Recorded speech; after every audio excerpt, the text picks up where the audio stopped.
Well, it's a Friday afternoon. I got home from work early, so I do have a penny box laying around. I actually got a few of them, so I'm gonna go ahead and open it up and see what we can find. Well, I peeled the box back, got it open, and looked at this ender right here. And I actually took my little tool there and pulled back the paper a little bit and put it right back in, but that's gonna be a 1946, so that's a wheat satin ender already. Quite a few shields showing, so I don't know. Might be half and half. Anyhow, we'll see. So the past couple of rolls that have been basically uncirculated coins, it's I guess 3 rolls now, 4 rolls now. This is actually the wheat cent ender. This is how I hold the coins whenever I'm looking through them. So I take my right hand and just pull one at a time off the top. It's just easier for me the way I go through it. And anyhow, so basically been uncirculated rolls. Well, that's a wheat cent. That's our wheat cent ender. I'm gonna pull this other coin out too. But I wonder if that's what the Denver Mint is starting to do. They do a whole roll of uncirculated. They take one coin out and they put a circulated coin in there. Basically just shows that they're looking through the rolls or they actually check them. And then, like I said, put that in there. Anyhow, bring it right back. All right, I got the coins out of the roll. Like I said, it's uncirculated. That other one was a 1981.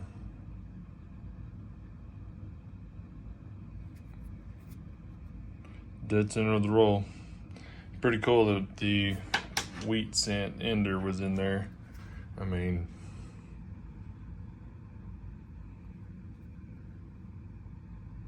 $46. Cool. Just kind of odd. And this was the next roll. Just 2 in the middle. That was the very next roll. Anyhow, but I'm gonna stop showing it. Like I said, it's just kind of funny.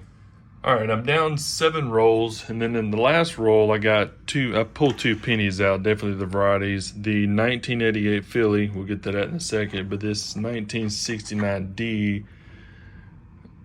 Now, these are known for having the floating roof, no FG errors. Well, basically, they're variety.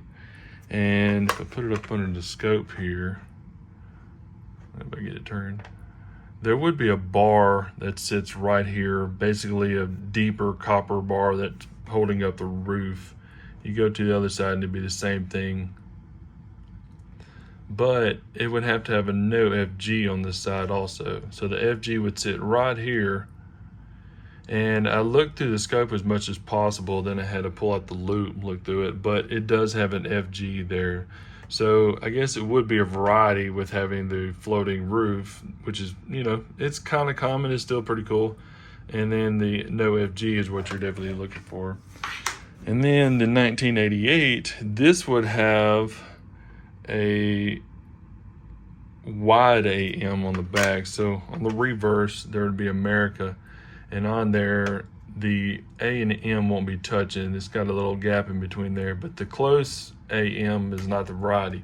And then 2, what a lot of folks get, I guess confused. There's a couple of stories out there, but the FG would be further away from the building rather than closer to the building if it was the variety, the wide AM variety you were looking for. But what I go off of is the FG, the G needs to be flared. So got a little drawing right here, chicken scratch, but anyhow, as you see, the C with an uppercut in it. Now this one right here has that C, and they pull the vertical up on it a little bit. But the FG that is flared, having the horizontal slant on there, is what you're looking for to have the wide AM variety. So just wanted to bring you in and let you know.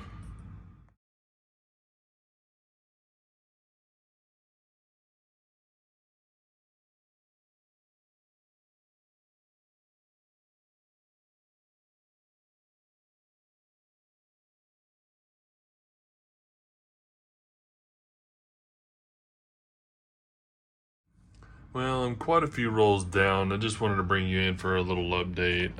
I did get another 1945 wheat cent there. Also, I got 2 Canadian cents. That's an older one there. It's gonna be a 71. And then this looks like a Jubilee coin, or more or less, no, 1989. If I can get it right in my hands, big hands. Yep. And I got a lot of the variety, the 1992s, 92Ds, 84s, looking for the double ear, and 69D. That's the 69D here. Just another one I was going to show you real quick with the, see, there's no bar there across there, so it's basically floating. You can barely see what looks like something's coming out of this one here, but it's still going to be pretty much a floating roof, as you see. And then there's a no FG that's on there. So the variety you're looking for is going to have the no bars, no FG. Anyhow, just bring you in a quick second and let you know. All right, well, I finished with that box there. I'm pretty sure about 35, 36 of the rolls were uncirculated. They did have, like I say, a penny a piece in each of the uncirculated rolls. So anyhow, did get quite a bit of possible varieties, and like I said, they range from the 1969 to the 1984, 1988D, 1988, 1992, so on and so forth. So anyhow, there's quite a few of them that I'm going to look through, see if I can find any of the wide AM, close AM, double deers, floating roof, no FGs. So anyhow, I did get another Canadian out of there. This is a pretty nice one.